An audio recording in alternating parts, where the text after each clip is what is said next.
우리의 문제는 현장에 답이 있다. 우문현답 시간입니다. 자, 오늘 우문현답 시간에 찾아주신 손님, 우리 강성호 아나운서가 소개를 해드리겠습니다.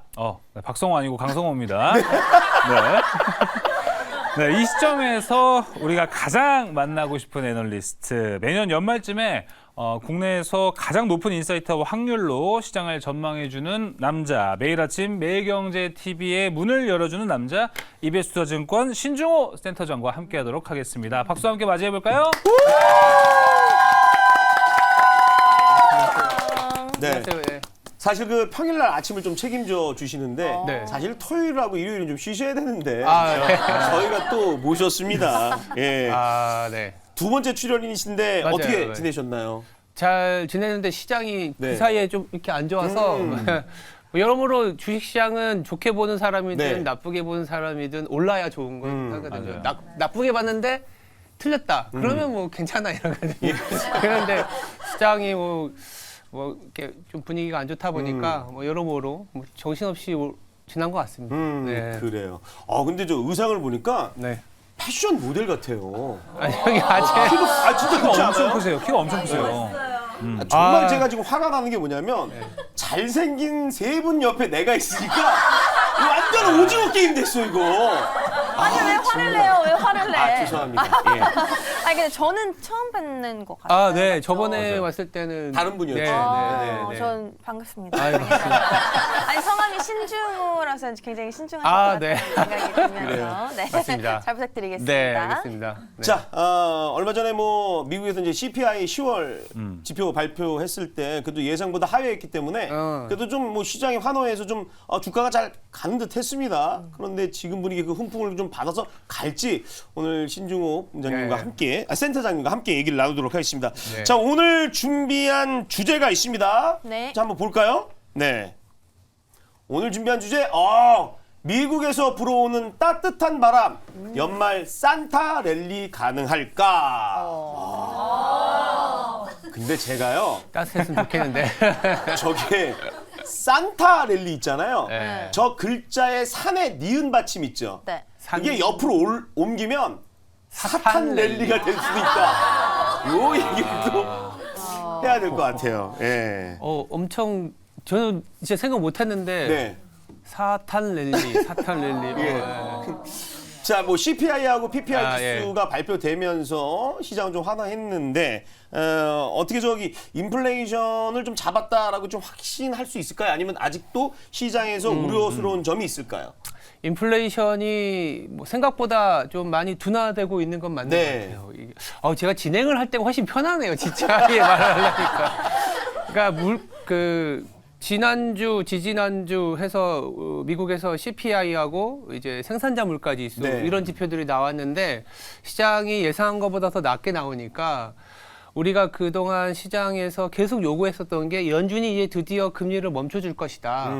이거는 거의 확정적인 분위기로 가고 있는 것 같아요. 12월에 FOMC가 있거든요. 아마 금리를 동결하겠다라는 게 이제 100%를 반영하다 보니까 아까 이제 아직은 사탄 랠리가 아니고 산타 랠리에 대한 기대감이 있는데 네. 다소 아쉬운 점은 그러니까 미국은 보면 3주째 이렇게 소위 말하는 양봉이 탁탁탁 찍히는데 우리나라는 미국의 분위기와는 조금은 다르게 가고 있는 게 첫 번째 이제 뭐 이 시간을 통해서 왜 그렇게 가는지에 대한 얘기를 좀 드려야 될 것 같고 말씀 주신 물가가 잡히고 있다라는 부분도 잡히고 있는 건 맞지만 연준이 바라보고 있는 시각하고 이 시장에서 바라보는 시각이 조금은 차이가 있는 것 같아요. 연준에서 바라보는 시각은 뭐냐면 금요일에도 그 보스턴 총재였나? 하여튼 연준 의원들이 상당히 많지 않습니까? 12명이 넘는 상황인데 그 투표권이 있는 사람들이 아직 금리 인상의 가능성을 배제하진 않는다 이런 얘기를 했습니다. 네. 그 이유가 아무래도 그 조금 물가가 잡혔다고 해서 물론 많이 잡히고 있지만 이 잡히고 있는 부분에 대해서 그래 물가가 충분히 잡힌 것 같아 하면 시장에서는 이제 연준이 금리를 바로 내려주는 거야? 뭐 이런 식의 어떤 오판이나 앞서가는 생각을 하게 되면 다시 인플레이션 올라가기 때문에 그거를 자꾸 이제 컨트롤한다라는 첫 번째가 있고요. 두 번째는 기억하실 수도 있는데 코로나 기간 때, 네. 코로나 팬데믹 기간 때 연준이 시장의 심리 그리고 시장 전체적인 분위기를 살리기 위해서 도입한 것 중에 하나가 AIT라는 게 있습니다. 그러니까 AIT가 뭐냐면 네. 에버리지 인플레이션 타겟이라 그래서 평균 물가 목표제. 그러니까 아니 그 평균이라는 게 뭘까요? 지금 2% 넘어도 예전에 1%대이게 되면 평균을 하면 2%가 안 넘게 되잖아요. 그렇게 되면 연준 입장에서는 물가 목표로 2%로 잡았지만 아직은 좀 기다려줄게 이런 어떤 그 기대 심리가 생길 수가 있었죠. 코로나 때는. 근데 거꾸로 지금 AIT를 하고 있어요. 물가가 6%에서 5%, 4% 결국엔 3%까지 내려왔고 좀 있으면 내년 연초에 가면 2%까지도 갈 수 있어. 그럼 시장에선 자 연준에서 바라보고 있는 목표치가 2%지. 아 그러면 이제 연준이 금리를 멈추거나 내려주는 거 아니냐? 이렇게 생각할 수 있지만 AIT 평균 5%, 4%, 3%, 2%를 평균해 보면 2%가 아니거든요. 한 3.5%. 그러니까 연준에서 보고 있는 물가가 평균 물가가 충분히 내려오기까지는 시간이 시장에서 바라보는 시각하고 연준이 바라보는 시각이 조금 이 차이가 있는 게 그래서 아까 충분히 내려왔다 충분히 내려온 건 맞습니다만 연준 의원들이 바라봤을 때의 물가는 아직도 좀 높은 수준에서 좀 머무르고 있다 네, 이렇게 봐야 될 것 같아요. 그러면은 지금 뭐 항상 연준에서 얘기하는 게 CPI 지수가 그래도 2%로 내려와야 된다라는 얘기를 되게 많이 맞아요. 하잖아요. 네. 근데 지금 시점에서 2%대로 봐야 되는 거예요? 아니면 딱 2.0을 봐야 되는 거예요, 우리는? 이게 그러니까 이게 우리가 이제 생각을 할 때 경제 지표가 예상대로 탁탁탁 나와주면 좋은데 그쵸. 이게 또 웃긴 게 연준도 2%라는 부분을 고수한다라는 건 뭐냐면 정말 2%로 가려는 게 아니라 이 인플레이션 몬스터가 다시 깨어나지 않기 위한 2%까지는 기준금리를 진짜 우리는 올릴 수도 있고 오른 상태 하이퍼 롱거라고 하잖아요. 오랫동안 머무르게 할 수도 있어라고 자꾸 이제 잠재우는 거예요. 근데 내년 어느 수쯤에 갔을 때는 2%가 안 되더라도 사람들의 심리나 인플레이션의 어떤 그 고착화가 이제는 좀 인플레이션이 잡힌 것 같아라는 생각이 들면 연준은 또 슬그머니 한 3%만 와도 이제는 인플레이션보다는 좀 고용이라든지 경기에 대한 판단을 할 타이밍이 된 것 같아라면서 스탠스를 매우 유연하게 변화시킬 수가 있습니다. 아시겠지만 2022년 전에 2021년에 시장에서 금리를 그렇게 올리라고 했는데 못 올렸거든요. 뭐 인플레이션은 트랜지토리라고 하면서 일시적이다. 그랬다 갑자기 인플레이션을 걱정하면서 급하게 올린 게 연준이에요. 네. 그러면 또 어느 순간 가면 물가가 조금은 높은 건 맞지만 지금 물가 높은 거는 어느 정도 약간 이 원재료를 받아오는 과정이 예전보다는 좀 뻑뻑하니 이 물가를 너무 낮게 가게 하면 경기 침체가 올 것 같아. 그럼 좀 인정을 해줄게. 이 정도로 갈 수도 있어요. 2%를 고수하는 게 아니라 다소 이제 3%나 내지는 조금 더 높은 수준에서도 물가를 좀 놔두는 그런 국면이 내년 한 중반 이후에는 오지 않을까라는 시장의 기대 그리고 저희 기대가 좀 있습니다. 예. 우리 저 박철순 매니저님 네. 궁금한 거 없어요? 일단 지금 뭐 인플레이션이라든지 이런 것들 금리 인하 이런 거에 대한 얘기가 많이 나오고 있는데 사실 내년 뭐 3분기에 뭐 금리 인하를 할 것이다라는 내용들도 맞아요. 사실 많이 많아요. 나오고 있고요. 그러다 보니까 사실 예전에 이제 과거에 금리 인하가 시작됐을 때 한 7, 8개월 정도 선행해서 반도체도 움직이고 이런 것들이 그랬죠. 있었잖아요.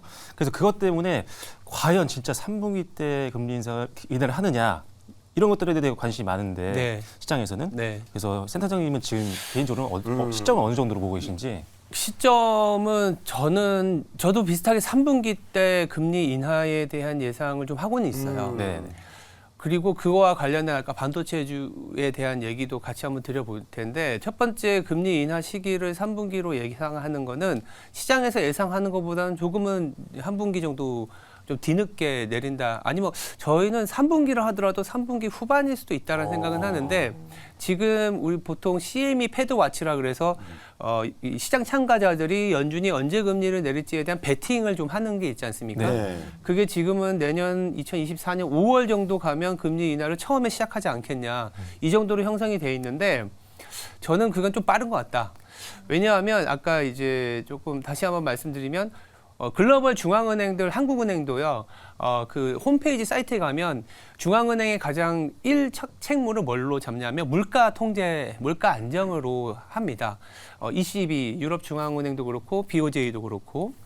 근데 연준은 이 듀얼 맨데이트라 그래서 물가도 하나의 의무이지만 고용, 경제 성장도 같이 보는 거의 유일한 전 세계 은행 중에 거의 유일합니다. 그러다 보니까 연준 입장에서는 물가를 잡는 과정에서도 경기 침체의 리스크나 경기 침체가 조금 더 가팔라진다 그러면 고용을 좀 고민하는 타이밍이 오거든요.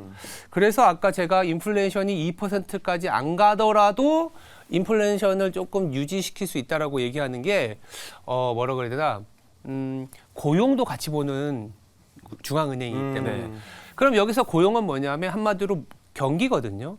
경기에 대한 얘기를 좀 드려보면 3분기 미국의 GDP가 굉장히 잘 나왔어요. 4.9%. 그러니까 명목으로 연율화시킨 게 4.9%인데 엄청 놀랍죠. 중국하고 비슷하니까. 근데 더 놀라운 거는 기준금리가 5.5%예요. 그러니까 기준금리가 5.5%인데 성장률 잘 나왔는데 4.9%예요.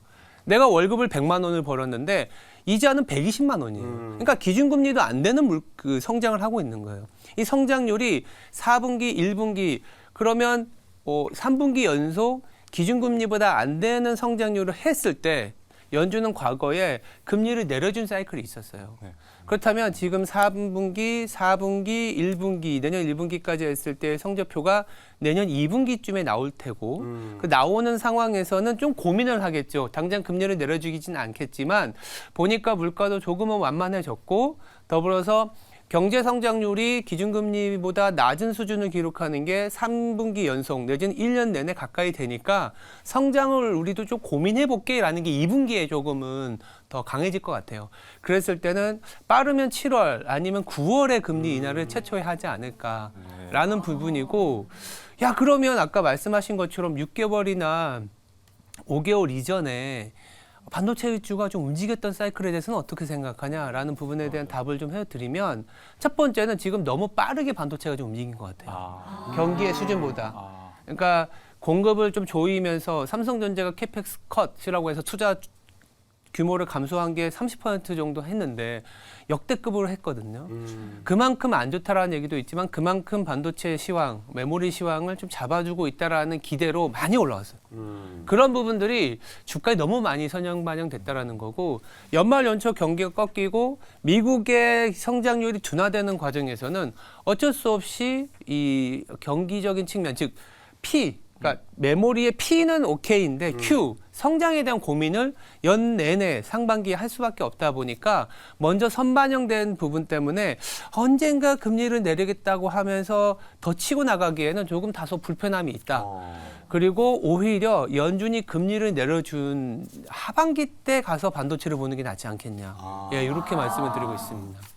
야, 뷰가 조금 다른 분들하고 그렇죠. 보시는 거고 네, 맞아요. 다르게 보고 계세요. 거의 대부분은 네. 항상 증권사 서베이들 저희들도 막 모 언론사나 운용사 오는데 거기 보면 이제 뭐 반도체, 자동차, 화학, 2차 전지 막 이렇게 소위 말해서 찍게 돼 있어요. 예. 내년도 선호 업종 대부분 하우스 보면 다 반도체가 끼어 있을 거예요. 그러니까요. 네, 근데 저희는 내년 반도체 조금 아리송한데. 네, 그리고 반도체에 대해서 너무나 지금 다 너무 좋게 보고 있거든요. 그래서 이 부분은 좀 경계하고 있는 아하. 그런 부분. 알겠습니다. 이 박철순 매니저하고 나 큰일 났네. 이게- 다음 코너가 걱정이 되네. 아니. 야, 이거 어떡하지? 하나의 뷰니까요. 아, 네. 너무 좋았어요. 전 너무 좋았어요. 이렇게 또 네. 보시는 뷰가 너무 좋았고, 우리가 또 국제금리 얘기 안 할 수가 없습니다. 얼마 전만 해도 사실 5% 넘어서서 뭐야 그랬는데 갑자기 지금은 뭐 4.4까지 내려갔어요. 10년물. 너무, 10년물 국제금리 이거 너무 급하게 내려가면 또 그거에 대한 시장의 우려도 좀 있잖아요. 그렇죠. 예. 네, 그게 국제 금리가 이렇게 변동성을 보인다는 거는 뭐 주식을 다 해보셔서 예. 알겠지만 고점에서의 어떤 거래량이나 변동성 내지는 저점에서의 거래량의 변동성은 추세의 전환을 좀 의미하지 않습니까? 네. 아마 국채 시장도 그렇지 않을까. 10년물 같은 경우에 5%를 넘었을 때 시장에서 그때 빌 액만하고 그 다음에 그러니까 숏을 포지션을 정리했다라는 뉴스들이 굉장히 많이 나왔거든요. 맞아요. 그러니까 5% 이상을 가게 되면 미국의 경제가 아무리 좋다 하더라도 아까 말씀드린 것처럼 기준금리가 5.5%인데 미국의 성장률이 잘 나와야 4.9%. 앞으로 그러면 더 안 나올 텐데 더 안 나온 상황에서 지금 10년물에 5%를 버틸 수 있을까? 못 버틴다라는 거죠. 성장률을 반영해야 되니까. 그리고 이렇게 높은 금리가 유지되다 보니까 연준에서 그때 했던 말이 뭐냐면 금리가 높아졌으니까 기준금리 인상을 굳이 안 해도 될 것 같아. 이런 얘기를 한 거예요. 그만큼 시장에 자동차 할부금융이라든지 뭐 신용카드 이자율이 미국은 신용카드 이자율이 22%예요.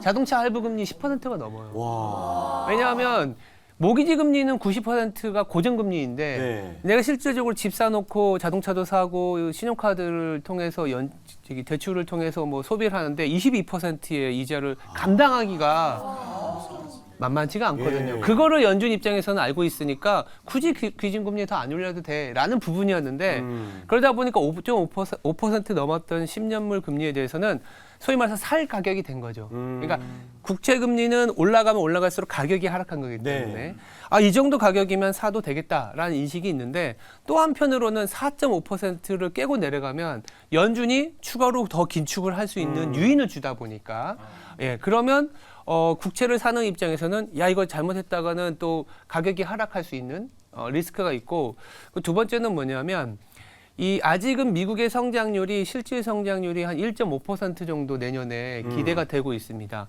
그런 상태에서 물가를 한 3% 잡으면 4.5% 나오거든요. 그럼 4.5% 밑으로 내려가기가 굉장히 어려운 거예요. 그런데 이 부분이 연준이 5.5%가 아니라 한 5점 초반까지 내려가거나 이 초반에 내려가는 이슈는 뭐냐? 4분기 GDP가 나오고 내년 1분기 GDP가 나오는 내년에 갔을 때는 조금 더 이 국채의 레벨은 조금씩은 이제 좀 계단식 하향을 하지 않을까. 계단식 하향을 하지 않을까라는 네. 생각이 드는데 근데 그 폭은 굉장히 뭐랄까요? 더딜 것 같아요. 더딜 것 같고 다만 아까 말씀드린 것처럼 2분기 때 가면 미국의 연준이 성장도 좀 고민해야 될 것 같아 했을 때는 그때 가서는 4%를 깨고 내려가는 그림이지 않을까. 네. 이렇게 보고 있습니다. 자, 이번엔 이제 국내 증시 얘기 좀 하도록 하겠습니다. 네. 사실 그 미국에서 이제 셧다운 이슈도 이제 좀 해결됐어요. 거의 지나갔죠. 네, 지나갔으니까 그것도 괜찮고 물가도 괜찮고 이제 공매도 이슈. 그래서 2차 전지가 사실 잠깐 반짝 올라갔다가 지금 또 떨어졌는데 이 부분을 저도 얘기하기가 참 어려운 게 2차 전지 부분의 뷰를 얘기하면 이걸 또 반대로 생각하시는 분들의 생각이 다르기 때문에 좀 어렵게 질문을 해야 될 것 같아요. 2차 전지 쪽은 어떻게 보시는지. 2차 전지는 네. 뭐 용목을 각오로 얘기해 보면 네. 상당히 좀 수요에 비해서 비싸게 거래되고 있다. 지금도 조금은 비중을 좀 축소해야 된다라는 얘기를 드리고 있고요. 네. 2차 전지를 납품하고 2차 전지도 부품이에요. 네. 2차 전지가 혼자 거리를 다닐 수 없거든요. 어디에 장착을 하나요? 자동차요? 자동차가 팔려야 됩니다. 자동차가 팔려야 되는데 제가 아까 미국의 성장률이 어떻게 된다 그랬죠? 하락한다 그랬죠? 네. 자동차 이자율이 몇 %라고 그랬죠? 10%라고 그랬어요. 네. 내가 내연기관이든 전기차든 자동차를 살 수 있는 사람의 여력이 있어야 배터리가 팔립니다. 그래서 배터리가 팔리려면 미국의 성장률이 다시 올라갈 수 있는 그런 어떤 전환점이 필요한데 그게 그 전환점이 언제냐? 연준이 금리를 내려주는 사이클이지 않겠냐. 그렇다면 지금보다는 오히려 가격적인 부분에서는 뭐 논쟁이 있을 수 있기 때문에 근데 전체적인 트렌드가 하락 일변도가 아니라 좀 바닥을 다지고 약간의 그래도 반등의 상방의 압력을 받으려면 내년 연준 금리 인하 시점에서 다시 보자라는 생각을 갖고 있고요. 그 과정에서 물가가 하락하고 경제 성장률이 떨어지는 과정에서 가장 피해를 볼 수밖에 없는 거는 그동안 꿈을 갖고 있었던 주식들이 너무 비싸게 거래되고 수급적인 부담이 있기 때문에 계속 하방 압력에 놓일 수가 있다. 이렇게 말씀을 드릴게요. 일단은 우리가 계속 뭐 꿈을 먹는 종목들 성장주 네. 이런 얘기도 해주셨는데 지금 이제 3분기 어닝 시즌이 어느덧 이제 거의 다 끝나갑니다. 네. 그러다 보니까 요즘 시장 보면은 확실히 실적에 따라 섹터가 좀 갈리는 것 같아요. 종목으로 갈릴 수도 있고요. 실적이 잘 나오면 그 종목 정말 잘 가고 있고 4분기도 좋겠구나, 돈을 잘 벌고 있겠구나라는 생각이 드는데 지금 우리는 그래서 섹터로 얘기를 해봐서 섹터, 믿을 만한 네. 섹터는 어디일까 곰곰이 생각을 해봤는데 네. 로봇주는 이제 슬슬 연말도 되고 연말 연초에 상당히 강한 게 로봇주거든요. 그러다 보니까 이 시점에서 로봇 지금 섹터가 다시 좋아질 때도 되지 않았고 순번이 올 때 되지 않았나 이런 생각도 좀 듭니다. 로봇도 2차 전지하고 좀 비슷한 것 같아요. 그래서 좀 연말 연초 저는 미국은 뭐 산타 랠리가 있을 수 있다는 생각하는데 우리나라는 조금은 좀 부진한 성적이지 않을까. 그러면 그동안 좀 개인 투자자분들이 환호했었던 업종이나 섹터에서는 조금 뭐 실망스러운 결과가 있을 수 있다는 생각을 하고 있고요. 저희들은 약간 보수적으로 보고 있어요. 연말 연초에 이익이 지금 너무 높게 형성이 돼 있기 때문에 이런 이익에 대한 기대치를 좀 떨어뜨려 놔야 돼요. 그래서 반도체, 2차 전지, 로봇 이게 같이 가는 하나의 어떤 그 번들 상품이라고 저는 보고 있는데, 예, 그러면 아까 반도체, 2차 전지가 내년 하반기로 좀 밀어놨지 않습니까? 로봇도 그런 사이클이라고 저는 보고 있고, 대략 그럼 지금 좀 관심을 가져볼게요. 뭐가 하냐면 사실 조금 방어적인 섹터이거나 그동안 좀 안 봤었던 소외에서 이제 좀 금리가 더 이상 올라가지 않았을 때 좋아지는 업종을 좀 보자. 그럼 방어적인 게 뭐냐? 그러면 저는 이분적으로 보면 자동차 갈 땐 반도체가 안 되고 반도체 갈 땐 자동차 된다 생각해요. 그래서 지금은 자동차를 편입을 하는 게 낫다라는 얘기를 드리고 있고요.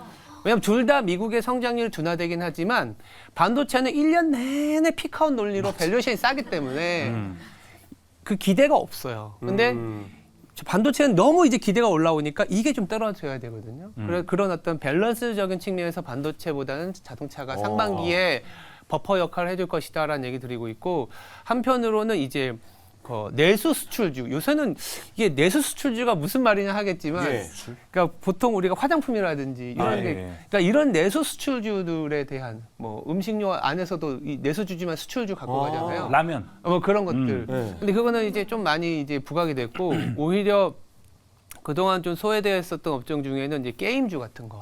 게임주. 네. 아무도 안 보지 않습니까? 네, 맞죠. 아무도 안 보는데 현금을 엄청 많이 챙겨놨어요.